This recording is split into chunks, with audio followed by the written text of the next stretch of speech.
Ever get stuck on those like big questions? You know, the ones that keep you up at night? Oh, Like, absolutely. what's the point of it all? Why are we here? Yeah, the deep stuff. The really deep Yeah. stuff. And then tie that into like the whole God question, right? Like, if there's some all-powerful being out there who created everything, Yeah. why make us humans so limited? It's a classic head scratcher. Been pondered for centuries, probably. Definitely. And today, we're going to dive into that very question. We've got this thought-provoking clip from Adam Repley. He's got this YouTube channel, Practicing Truth, and it really sets the stage for this whole deep dive. Perfect. Let's hear it. All right, roll the clip.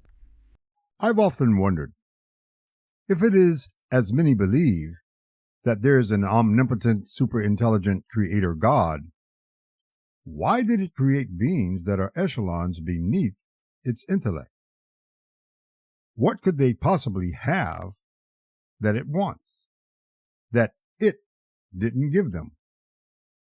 And because the God could do whatever it wanted with them, I wondered, did it create them for pleasure? Something to play with? To tinker with? Since the God made them without their knowledge, the God could also destroy them without their knowledge. It could, in fact, for entertainment, create and destroy them daily. And what could they do about it? Nothing. They wouldn't even be aware of it. After all they could ever be is what the God wants them to be. And all they could ever know is what the God wants them to know. And nothing more. So, what am I saying? Am I saying God does not exist? No. Okay. Wow. Just wow.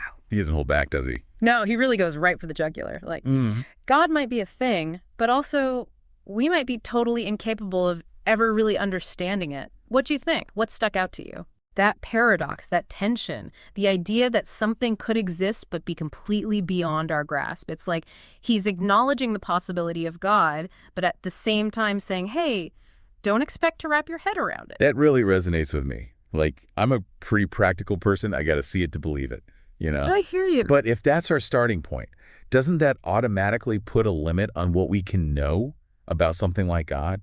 That's the million-dollar question, isn't it? It's a question that philosophers have been wrestling with forever. But think of it this way. Imagine, like, a fish in a tank, right? Yeah. That fish, its whole reality is that tank. It doesn't know what's outside, what's beyond the glass. Right. So it can imagine things, but Exactly. It can speculate. It can maybe see shadows or distorted images of things beyond its world. But its knowledge is fundamentally limited by its environment, by its fishbowl. so are we like those fish then? Stuck in our own little tank of reality. It's a powerful analogy, isn't it? We're bound by the laws of physics, by our sensory experiences, even by the way our brains are structured. Like, that's how we process information. And, you know, within those limitations, within that tank, humans have done amazing things. Oh, yeah. We've built incredible things, made amazing discoveries. But there might be concepts, ideas, realities that are just beyond our ability to grasp. Like maybe a being that can create and destroy universes on a whim that might just be outside our mental capacity to truly understand. Which brings us back to that analogy in the clip, the one about God just creating and destroying, like just for fun. Yeah. I get that it's a thought experiment, but it's kind of a dark one, right? It's definitely unsettling, no doubt about that. But maybe that unsettling feeling is part of the point. Like, it forces us to confront the implications of that kind of power. If there is a creator and they operate on a scale we can't even begin to imagine, how can we, with our limited human perspective, possibly judge their actions or their motivations? It's a whole different ballpark, you know? Right. But it makes you think about, like, free will, too. All right, absolutely. If we're all just pieces in some cosmic game played by, beings way more powerful than us, do our choices even matter? That's the big question, isn't it? It gets to the heart of who we are, what we believe. And, that connects back to something you were saying earlier about how you have to see it to believe it.